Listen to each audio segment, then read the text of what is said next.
Mesdames et messieurs, bonsoir et bienvenue dans votre flash d'information. Voici les titres.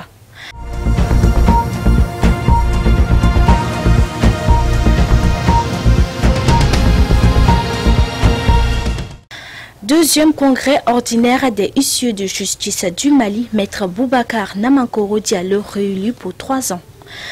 Ensuite, secteur des défenses numéro 5, le Premier ministre félicite et encourage les femmes. Après Bélédougou, Mariam Bakayoko immortalisé de son vivant. Et pour finir, litige foncier à Dougou-Dakoro, le colonel Goïta fortement interpellé par 160 familles.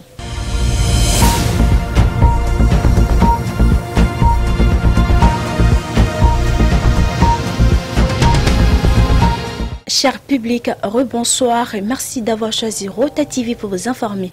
Comme annoncé dans le titre, l'ordre des huissiers commissaires de justice du Mali a tenu le 17 décembre 2022 à la Cour suprême du Mali son deuxième congrès ordinaire. Il était placé sous le thème « Les immunités d'exécution ».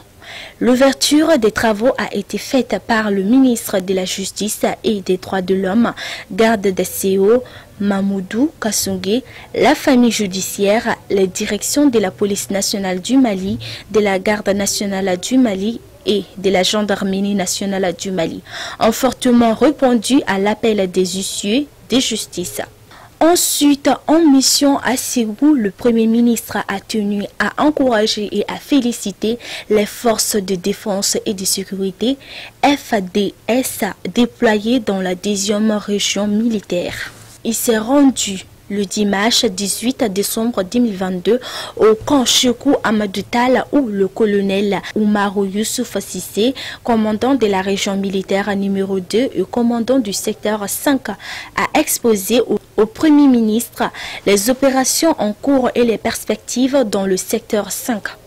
Choquel Kokalamaïga a salué l'engagement des forces armées maliennes pour la sécurisation des populations et surtout pour le maillage du territoire qui a permis la reprise progressive des activités par les populations dans les champs, les périmètres irrigués et les foires hebdomadaires.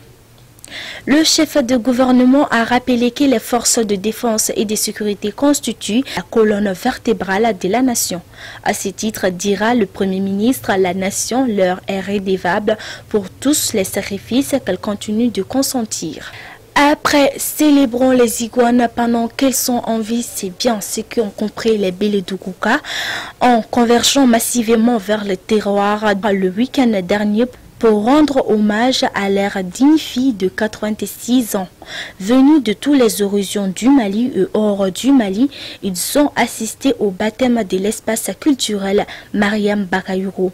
Au nom de ce porte-flambeau de la musique et de la chorégraphie malienne, ainsi qu'aux festivités organisées à cette occasion. Ce, depuis la veille vendredi jusqu'au petit soir du jour J, le samedi 17 décembre 2022. Et pour finir, 160 familles menacées de démolition à Dougou-Dakoro dans la commune rurale de Bankinida interpellent le président de la transition et son gouvernement face à ce qu'elle appelle une injustice et un déni de justice. C'était le 12 décembre dernier au cours d'une conférence de presse tenue sur le site en présence du président du collectif pour la refondation du Mali. Corona, Dr Youssoufou Ouattara et son vice-président Aboubakar Sidiki Fomba. C'est la fin de ce flash d'information. Merci à vous de l'avoir suivi. L'information continue sur Rota TV.